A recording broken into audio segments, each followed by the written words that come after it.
네, 수업 시작하도록 하겠습니다. 네, 추천 시스템 설계 수업이고요.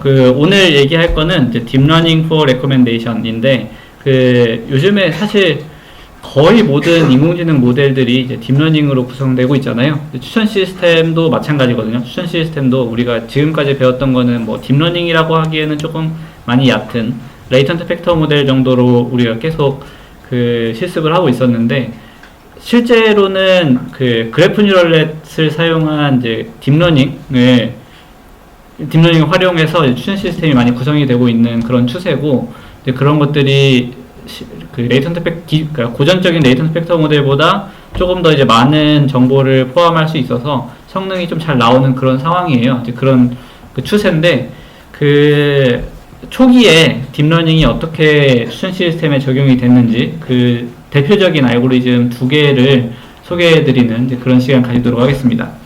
그래서 처음에는 딥러닝 for recommendation 이제 개요를 잠깐 설명을 드릴 거고요. 그 다음에 뉴럴 콜라보레이티브 필터링이라는 알고리즘이랑 오토렉이라는 알고리즘 이 두 가지를 소개를 드릴 거고, 그리고 뭐 컨볼루셔널이랑 이제 리커런트 모델들에 대해서 이제 이것들이 어떻게 추천 시스템에 적용되는지 간단하게 언급하고, 그 다음에 뭐 짧은 디스커션을 나누고 그 다음에 수업을 종료를 하도록 하겠습니다. 네, 뭐 이런 식으로 수업을 진행을 할 거고, 그럼 처음에 딥러닝 for recommendation에 대한 개요를 먼저 살펴보도록 합시다. 그러면 여태까지 우리가 봤던 이제 모델들은 레이팅을 예측할 때 거의 뭐 이런 형식으로 예측을 하잖아요. 이제 알파 더하기 뭐 유저 바이어스, 아이템 바이어스, 그리고 감마 U 곱하기 감마 I 이런 식으로 우리 모델링을 해왔잖아요. 이제 이 기본적인 레이턴트 팩터 모델의 구조였고, 뭐 여기서 변형해서 뭐 유저 프리 모델도 나오고 뭐 그런 식으로 했었잖아요, 그죠? 근데 뭐 이런 모델을 이제 기본적으로 우리가 사용을 해왔는데, 그럼 여기에다가 우리가 딥러닝을 적용한다면은 어떻게 적용할 수 있을까? 이제 그게 오늘 얘기할 내용인데요. 네, 여러분들 딥러닝은 많이들 들어보셨죠? 딥러닝 배우기도 많이 배우셨죠? 네, 머신러닝 기초나 아니면 뭐 딥러닝 기초 이런 수업에서도 많이 다뤘을 것 같고, 잠시만요. 네, 데이터 과학 수업에서도 뭐 일부 딥러닝 기술들을 좀 배웠을 것 같고, 뭐 그럴 것 같습니다. 근데 여러분들 기본적으로 딥러닝 모델들이 어떤 기능을 하죠? 보통 이제 입력이 들어오면 그 입력 안에 있는 피처들이 어떤 비선형적인 관계가 있는지, 그러니까 복잡한 어떤 비선형적인 관계가 있는지를 이제 뽑아내는 그런 역할을 하잖아요. 그죠? 그래서 그걸 뭐 글로 한번 표현을 해보자면은 뭐 피처들 사이에 복잡한 어떤 비선형 관계를 발견할 때 활용한다고 이렇게 얘기를 하는데, 뭐 예를 들면 이런 겁니다.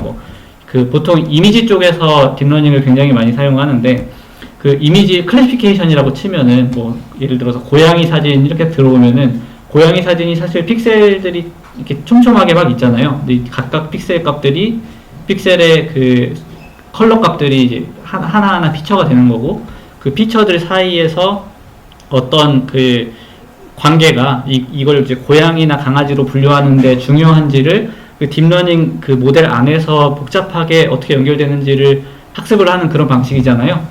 그죠? 그래서 이제 그런 피처들이 어떤 어떤 속성이 있어서 이게 뭐 분류 모델에 활용이 되는지 뭐 이런 걸 뽑아내는데 많이 활용이 됩니다. 그죠? 근데 추천 시스템의 경우에는 이제 그런 피처라는 게 없잖아요. 그러니까 다시 말하면은 우리가 어떤 유저가 어떤 아이템에 이제 몇 점을 예측을 할 것인가, 몇 점에 별점을 매길 것인가 이걸 예측을 해야 되는데, 근데 이 U도 그냥 유저 인덱스고 I도 그냥 아이템 인덱스잖아요. 그죠? 근데 물론 이제 유저 피처, 아이템 피처라고 하면은 장르, 키워드 아니면 유저면은 나이, 성별 이런 것들이 있을 수 있겠지만, 근데 기본적으로 우리가 보고 있는 이 모델 상에서는 그냥 유저 인덱스, 아이템 인덱스밖에 없단 말이에요. 그러면 어떤 피처들로부터 뽑아낼 수 있는 그런 게 없죠. 그러니까 피처가 없으니까. 그죠? 그러면은 여기에 딥러닝을 적용할 수 있나? 이런 생각이 들 수 있는데, 네, 이제 딥러닝을 어떻게든 이제 추 시스템에 적용하기 위해서 그 초기에는 어떤 그 연구들이 이루어졌냐면은 그 유저와 아이템 사이에 그 관계 종류를 학습하는 측면에서 그 딥러닝이 좀 적용이 됐습니다. 이게 무슨 말이냐면은 우리가 위에 있는 이런 레이턴트 팩터 모델을 그 설계를 할 때 유저와 아이템 사이의 어떤 상관관계를 어떻게 모델링 했냐면은 그냥 유저 인베딩과 아이템 인베딩의 내적, 그러니까 이너 프로덕트로 그냥 정의를 했어요.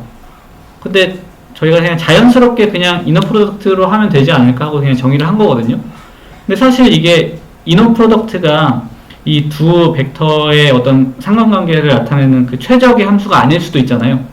뭐 이거를 그냥 뭐 유클레디안 디스턴스로 할 수도 있는 거고, 그러니까 어떤 두 벡터의 유클레디안 디스턴스가 가까우면 좋은 거고 멀면 안 좋은 거고, 뭐 이렇게 할 수도 있는 거고, 아니면 이게 뭐 여기에 뭐 제곱을 붙여가지고 이제 그게 그 별점 예측하는데 더 유리할 수도 있다, 뭐 이렇게 볼 수도 있는 거고, 이제 이게 어쨌든 이 내적뿐만이 아니고 다른 어떤 관계가 더 최적일 수도 있는 거잖아요. 그죠? 이거는 데이터마다 그 데이터 특성마다 좀 다를 수 있겠죠. 그래서 그러면은 요 부분 이 내적이 아니고 이 부분을 좀 그 딥러닝을 활용해서 학습하면 좋지 않을까, 이제 그렇게 시작이 됐던 것 같아요.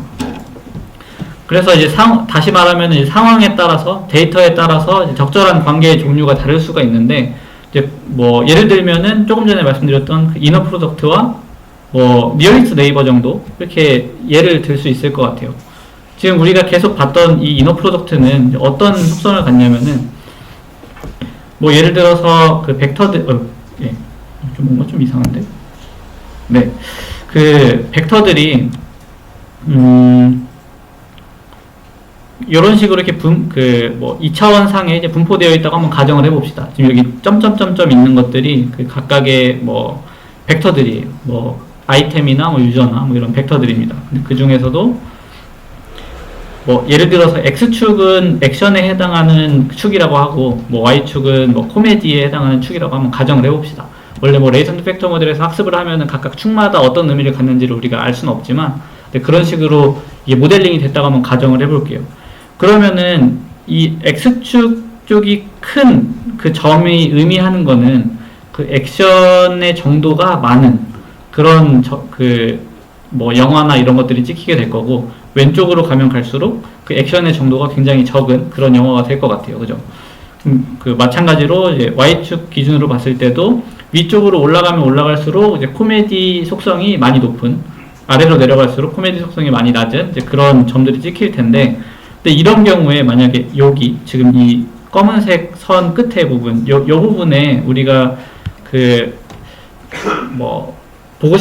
보려고 하는 그 어떤 영화가 있다고 했을 때, 이 영화랑 가장 비슷한 영화로 판단되는 그 점들이 어디에 있나요? 여러분들, 이 이너 프로덕트 기준으로 봤을 때는 요 점이랑 가장 유사한 영화, 이 이너 프로덕트 기준으로 봤을 때 요거랑 내적해서 값이 가장 큰 거니까 요 저 끝에 있는 이런 애들이 되지 않을까요? 그럼 이게 의미하는 게 뭐냐면은, 뭐 예를 들어서 지금 우리가 보려고 하는, 그러니까 우리가 살펴보고 있는 그 영화가 그 액션이랑 코미디가 이 정도 섞여 있는 애인데, 실제로 예측할 때는 이 액션이랑 코미디가 엄청나게 많이 포함되어 있는 그 영화를 추천을 하는 거예요. 맞죠? 근데 이제 오른쪽 니어리스트 네이버의 경우에는 어떤 관점으로 보는 거냐면, 똑같이 이제 점들이 이제 분포되어 있다고 했을 때 이 점이랑 가까운 애들을 더 높은 점수를 줄 거 아니에요? 더 유사하다고 볼 거 아니에요? 그럼 얘는 이 니어리스트 네이버 기준으로 봤을 때는 이 점이랑 그 코미디와 액션의 비중이 비슷한 영화들을 실제로 이 영화랑 비슷하다, 뭐 이런 식으로 얘기를 하게 될 것 같습니다. 맞죠? 근데 이거 학습되는 방향에 따라서 뭐 이너 프로덕트의 경우에는 저 멀리 있으면 멀리 있을수록 뭐 인기가 많은 영화가 될 것 같고, 원점에 가까이 있으면 가까이 있을수록 그 인기가 별로 없는 그런 영화가 이제 분포되어 있을 것 같습니다. 왜냐면은 그 인기가 많은, 그러니까 별점을 잘 받는 영화의 경우에는 내적했을 때 항상 높은 점수를 가질 거 아니에요. 그렇기 때문에 이 바깥쪽에 분포가 되어 있을 것 같고, 점수를 항상 낮게 받는 그 영화들은 이제 가운데쯤에 분포가 되어 있을 것 같습니다. 근데 뭐 이런 식으로 이제 우리가 그 각각 그 관계의 종류마다 해석하는 방법이 조금 달라지게 되고, 이거는 우리가 하려고 하는 태스크나 데이터에 따라서 그 최적의 이제 관계가 달라질 수 있다. 뭐 이렇게 얘기를 할 수 있겠죠. 그래서 여기서 얘기하고 싶은 거는, 우리가 어쨌든 이 관계를 이너 프로덕트로 그냥 기본 가정을 깔고 모델을 설계를 했었는데, 이게 최적이 아니고 다른 게 최적일 수도 있다라는 거를 그냥 얘기를 드린 겁니다. 네, 여기까지 혹시 질문 있나요? 뭐 그냥 대충 받아들여지죠? 이럴 수도 있구나라는 게 받아들여지죠? 네, 좋습니다. 그러면은 오늘 소개하려고 하는 그 알고리즘 중에 첫 번째, Neural Collaborative Filtering이라는 알고리즘을 한번 살펴보도록 합시다. 네, 여러분들 이 아래에 있는 이 그림은 많이 익숙하시죠? 이게 보통 이제 딥뉴럴 네트워크를 이렇게 표현을 많이 하잖아요. 어떤 입력이 주어지면은 그 입력을 어떤 그 웨이트 매트릭스를 곱셈을 해서 히든 레이어를 하나 만들고, 그죠? 히든 레이어를 계산하고, 그 히든 레이어를 그 다음 웨이트 매트릭스에 입력으로 넣어주고, 또 다른 히든 레이어를 계산을 하고, 이걸 반복해서 이제 최종적으로는 그 마지막 히든 레이어의 아웃풋을 또 웨이트 매트릭스에다 곱셈을 해서, 그래서 최종적인 이제 아웃풋을 예측하는 이제 그런 식으로 구성된 게 이제 보통 그 MLP라고 많이 하죠. 멀티레이어 퍼셉트론, 이제 그런 이제 구조를 이제 보여주고 있습니다. 그래서 그 뉴럴 콜라보레이티브 필터링 알고리즘은 그냥 멀티레이어 퍼셉트론 요거를 그냥 우리가 입력하는 그 유저 인베딩이랑 아이템 인베딩을 컨캣해서 그냥 이 MLP에 태우는 게 아이디어의 전부예요. 뭐 그림으로 그리면 이런 식으로 생겼습니다. 오, 드디어 설치가 됐구나. 네, 아무튼 이렇게 생겼는데, 그냥 그림 요소를 이제 하나씩 설명을 드리면은, 맨 아래는 그 인풋 레이어가 되는 거고, 여기는 이제 유저랑 이제 아이템의 그 인덱스 번호 기준으로 그 1이 하나씩 있는 원핫 인코딩이 됩니다. 무슨 말이냐면은, 예를 들어서 그 예제의 경우에는 3번 유저가 4번 아이템에 몇 점을 매길 것인가를 예측하는 그런 상황인 거예요. 이해되시죠? 그러면은 이 바로 위에 있는 요건 뭐냐면은, 우리가 모델 설계할 때 각각 유저마다 인베딩이 있고 각각 아이템마다 인베딩이 있다고 했었잖아요. 그죠? 그러면은 요 유저 레이턴트 벡터 요건 뭐냐면은 지금 이 예제에서는 그 3번 유저 있죠? 3번 유저의 인베딩을 뽑아온 거예요. 3번 유저의 인베딩. 그리고 요거는 이제 4번 아이템의 인베딩을 뽑아온 겁니다. 지금 그 흐름이 이해되시죠? 그럼 그 인베딩 두 개를 붙여요. 컴캣해요. 컴캣한 다음에, 그 다음에 우리가 보통 잘 알고 있었던 그 MLP에다가 입력으로 넣어주는 거예요. 입력으로 넣어주면은, 그럼 여러 개의 레이어를 거쳐서 쭉 계산이 될 거고, 마지막에 최종 스코어를 예측을 할 수가 있겠죠. 이런 식으로 생겼습니다. 어렵지 않죠? 이해되시죠? 이거 뭐 자세하게 더 설명 안 드려도 되겠죠? 그죠? 네. 그렇습니다. 이렇게 생겼고, 뭐 학습할 때는 이렇게 예측한 그 별점이랑 실제 별점 사이에 그 MSE를 최소로 하는 그런 방식으로 학습을 하거나, 아니면 이게 그 별점이 아니고 그냥 우리가 임플리시트 피드백 배웠었잖아요. 임플리시트 데이터라고 하면은, 그러면 이게 그 뭐 10, 10 뭐 이런 식으로 나올 텐데, 그럴 때는 뭐 BPR 같은 걸 사용한다거나, BPR 로스를 사용한다거나, 아니면은 뭐 크로스 엔트로피 같은 이제 그런 로스를 사용해서 이제 트레이닝을 할 수 있을 것 같습니다. 그래서 실제로 앞에서 설명한 요거를 수식으로 한번 살펴보면은, VU 요거는 이제 유저 벡터를 의미하는 거고, VI는 이제 아이템 벡터를 의미하는 거고, 요 P랑 Q 요거는 그거예요. 그냥 유저 인베딩 쭉 만들어 놓은 거, 그 아이템 인베딩 쭉 만들어 놓은 걸 그냥 매트릭스로 표현을 한 거고, 이게 이제 원합 벡터니까 두 개를 그 곱셈을 하면은 그 해당 인덱스 번호에 있는 인베딩이 딱 나올 거 아니에요. 그래서 그냥 서치하는 이제 그 관점에서의 매트릭스 벡터 곱셈이라고 보시면 될 것 같아요. 그럼 두 개의 인베딩이 나올 거고, 이 콤마로 찍어 놓은 건 두 개를 컨캣했다는 뜻이에요.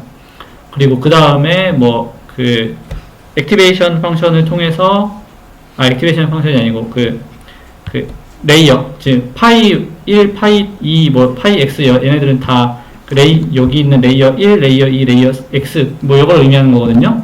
걔네들을 다 통과를 시키고 나면은 이제 그러면은 이제 우리가 원하는 예측 별점이 나온다. 이제 그게 되는 거고요. 그리고 이제 실제로 학습할 때는 오브젝티브 펑션을 크게 두 가지로 그 논문에서는 소개를 하고 있는데, 요 위에는 이제 MSE 계산하는 걸 의미하는 거고, 요 아래는 로지스틱 펑션을 사용을 해서 그 크로스 엔트로피 계산을 통해서 학습을 할 수 있는 그런 수식이 되겠습니다. 그래서 위에 보면은 그 실제 별점이랑 예측 별점의 제곱 해서 걔네를 이제 최소로 하게끔 이렇게 학습을 시키면 되는 거고, 여기 밑에 있는 부분은 여기서 이제 y는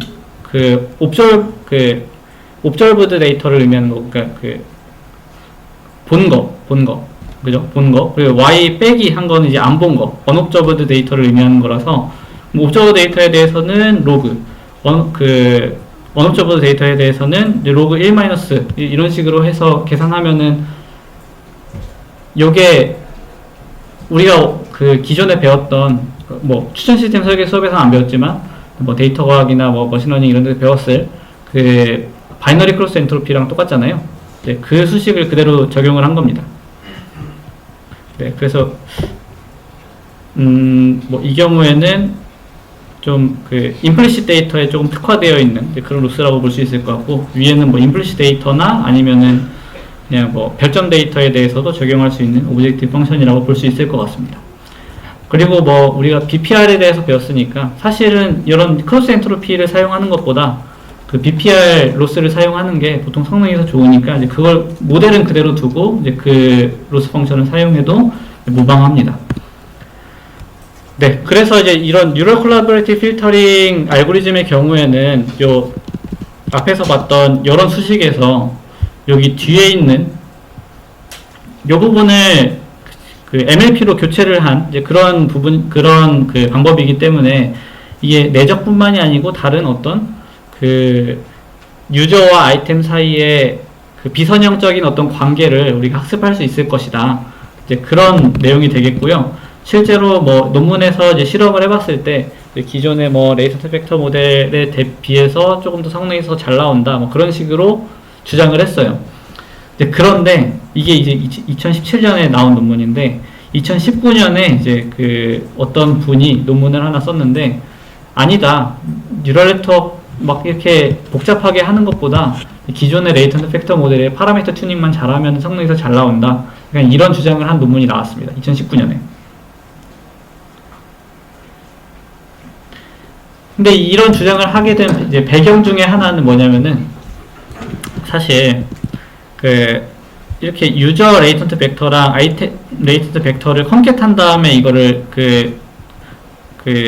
MLP에 태우게 되면은 분명히 이제 비선형적인 어떤 복잡한 관계를 학습할 수 있는 건 맞는데, 근데 이 MLP는 어떤 걸 모사를 못하냐면은, 역설적이게도 요 이너 프로덕트 있잖아요. 요거를 학습을 못해요. 이너 프로덕트는 학습을 못합니다. 수학적으로 그렇게 돼요. 이거를 최대한 모사를 하려면은 이게 엄청나게 깊은 레이어를 쌓아야 되거든요. 그러다 보니까 그럼 만약에 이너 프로덕트가 최적인 어떤 상황이 있다고 가정을 하면, 그럼 이너 프로덕트는 이 MLP로는 표현을 할 수가 없다. 그런 내용이 있습니다.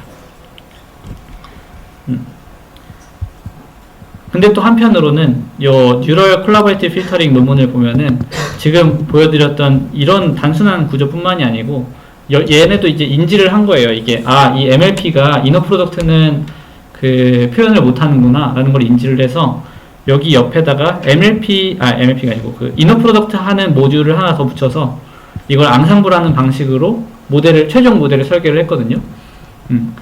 그것도 한번 이제 궁금하시면은 이 논문 한번 살펴보시면 좋을 것 같습니다. 네, 여기까지가 이제 뉴럴 콜라보레이티브 필터링 관련된 내용인데 혹시 질문 있나요? 질문 없어요?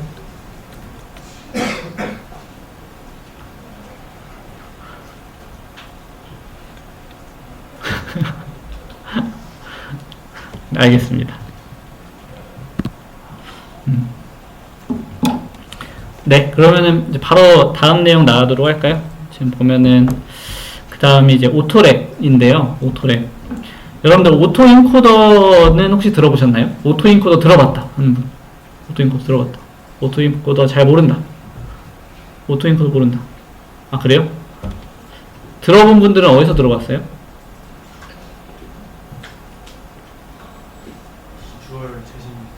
비주얼 재생 기술? 최신 기술 수업에서 오토 인코더를 다뤄요? 딥러닝 개론 뭐 이런 데서 안 배우나요? 안 배워요? 그래요? 왜 안 배우지?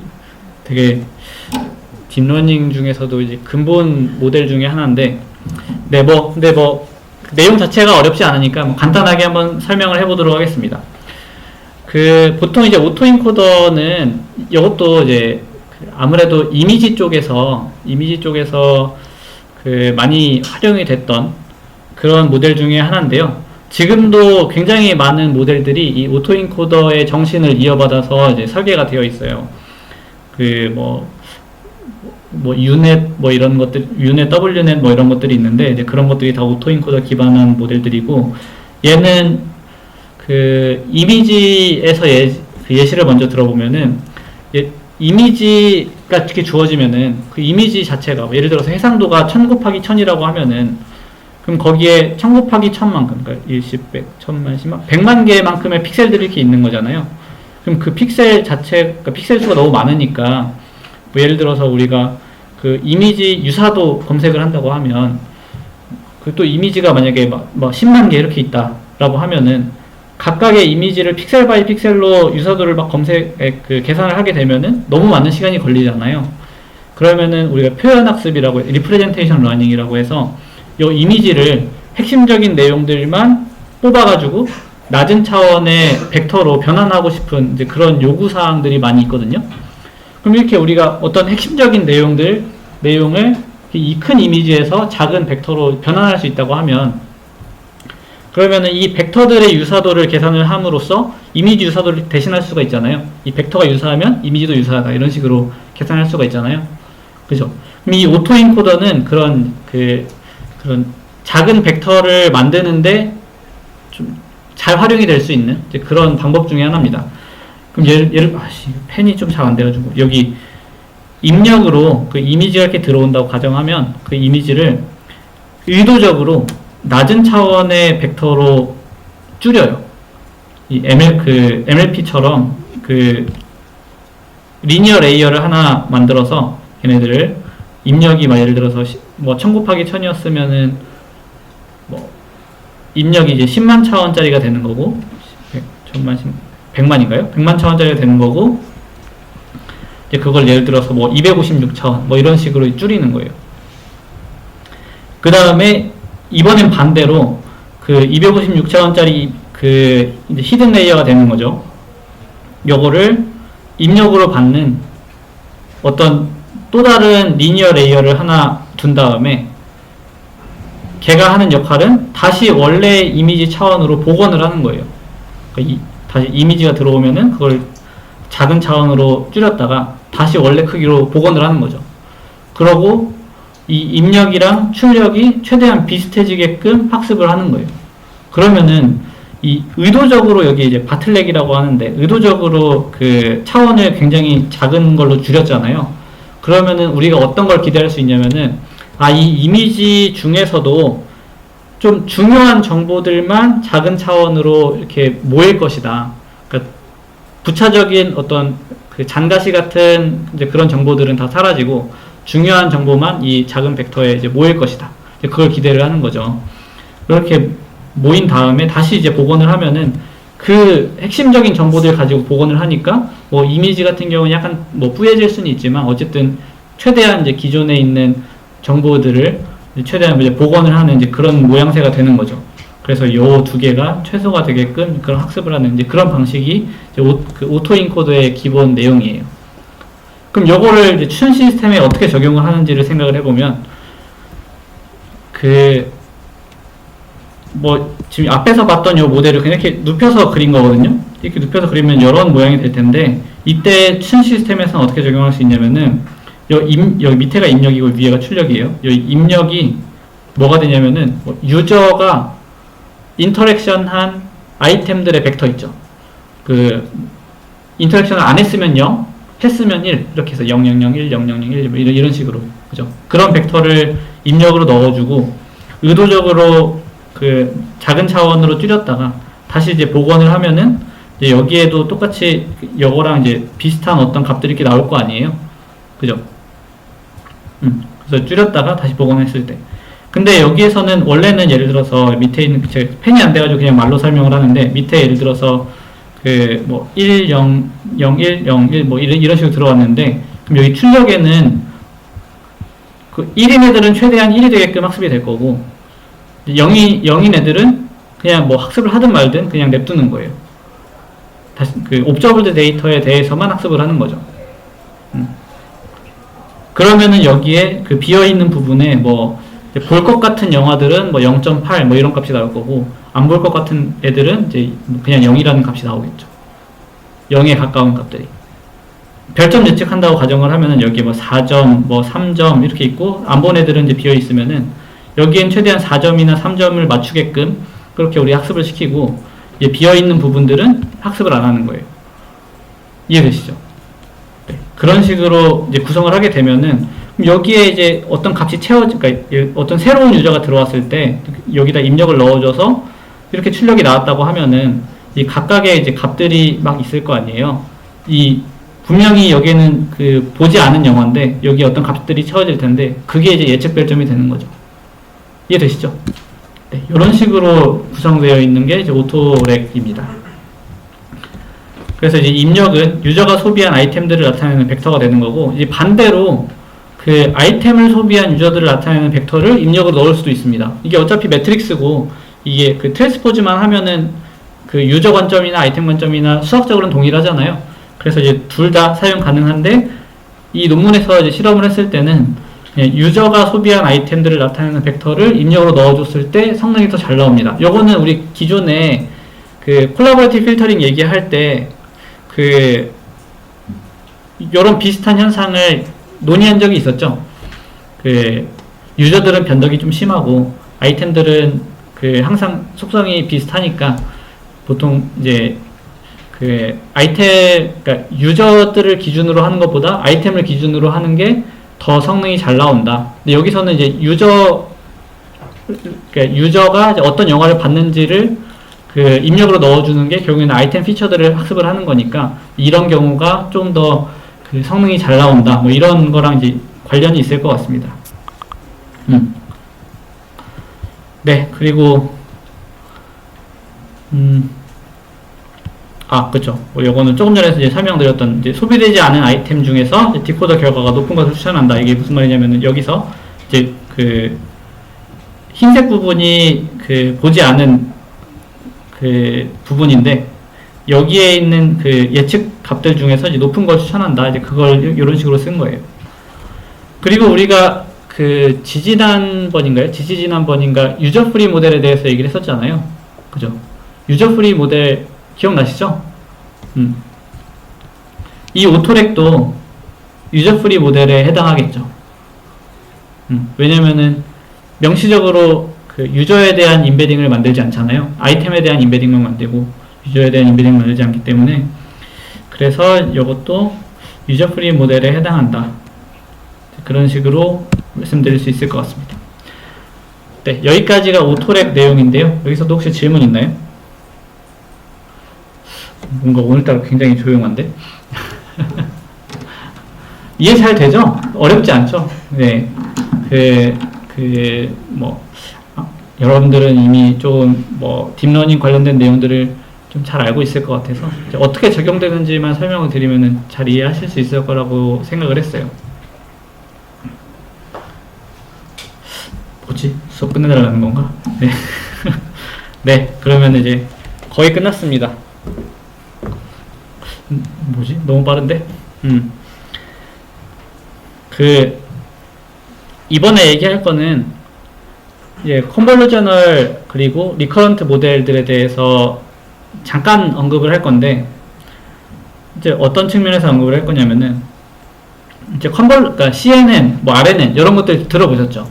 CNN은 이미지 피처를 뽑아낼 때 굉장히 유용하게 활용되는 이제 그런 그 모델들이고, RNN이나 트랜스포머, 이런 것들은 시계열 데이터를 처리할 때 굉장히 유용한 것들이잖아요.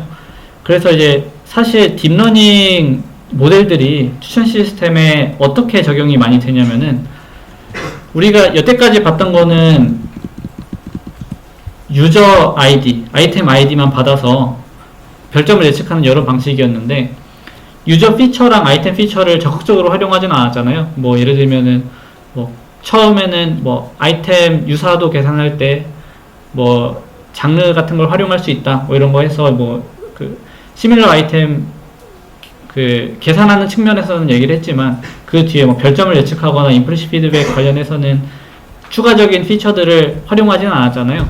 그런데 사실 예를 들면은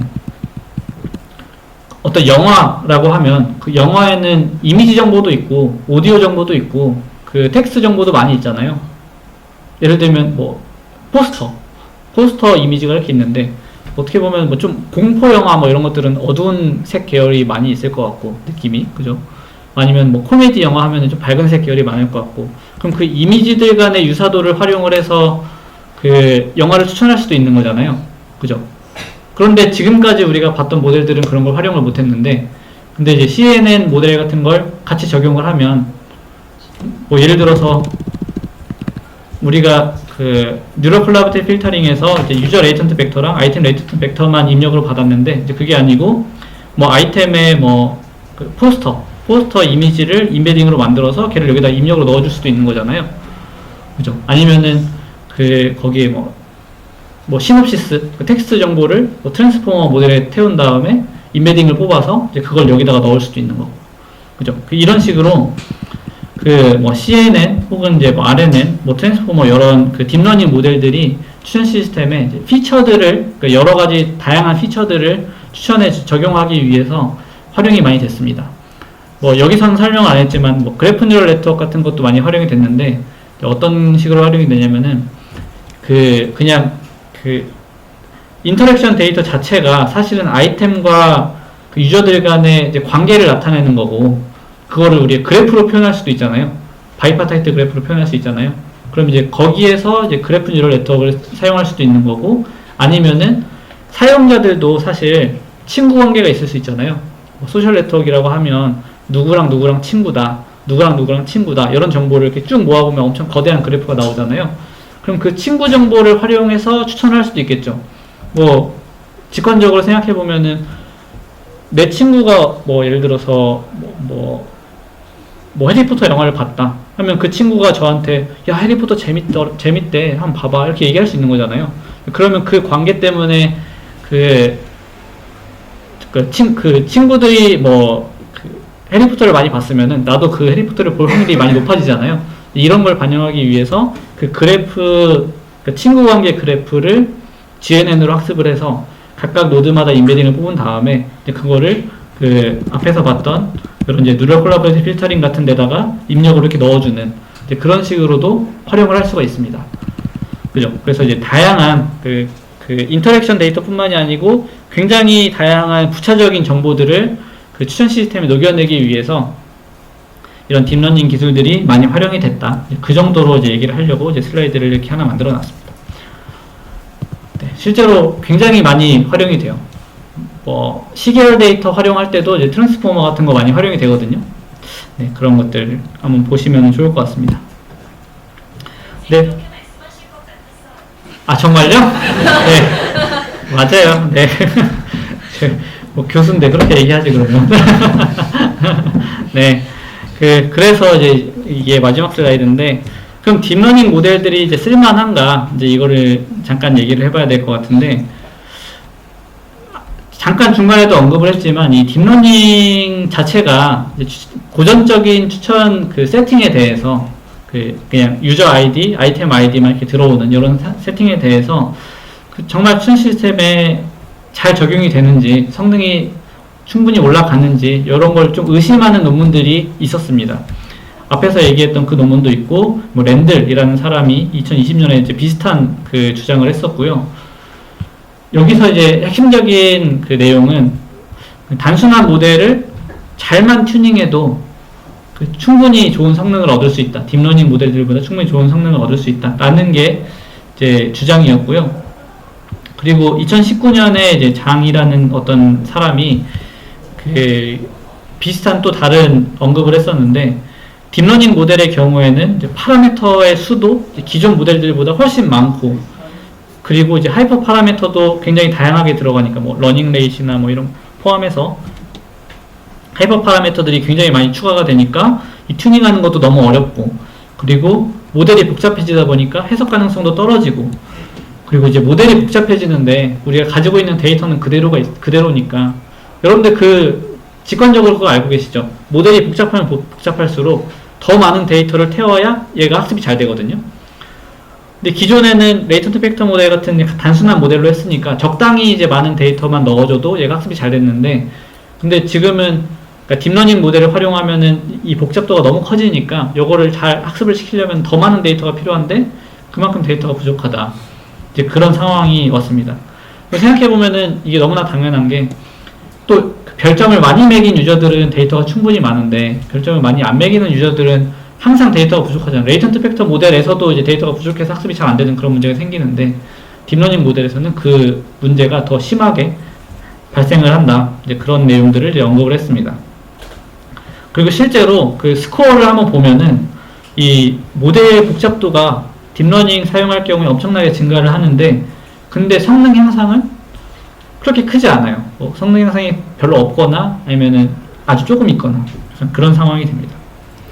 이런 그 상황이 있으니까 여기서 이제 여러분들이 얻어가실 거는 뭐 무조건 복잡한 모델이 항상 좋은 건 아니다. 그 정도로 생각하시면 좋을 것 같고, 그렇다고 또 오해하시면 안 되는 게, 그럼 딥러닝 다 필요 없네, 추천 시스템에서는 레이턴트 팩터 모델이 짱이다, 이렇게 생각하시면 안 돼요.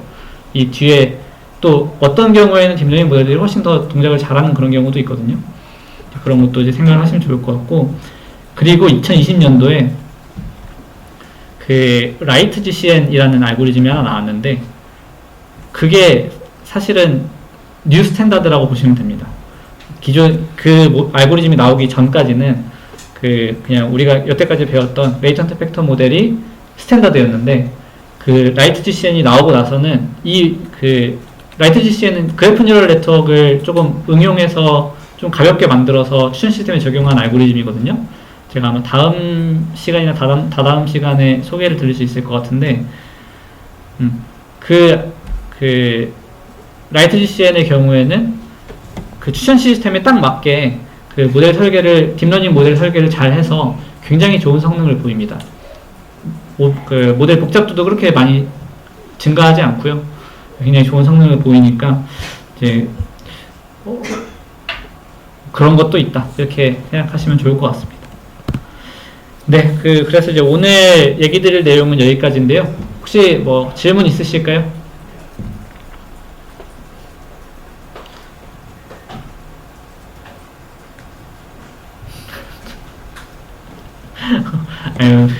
아니 제가 여러분들 이렇게 표정을 이렇게 살펴보잖아요. 표정을 살펴보는데, 제가 이렇게 여러분 다들 그냥 멍 때리고 이렇게 가만히 있다가 저랑 눈이 마주치면 다들 표정이 어떻게 변하는 줄 알아요? 이렇게 가만히 있다가 눈만 마주치면은 네.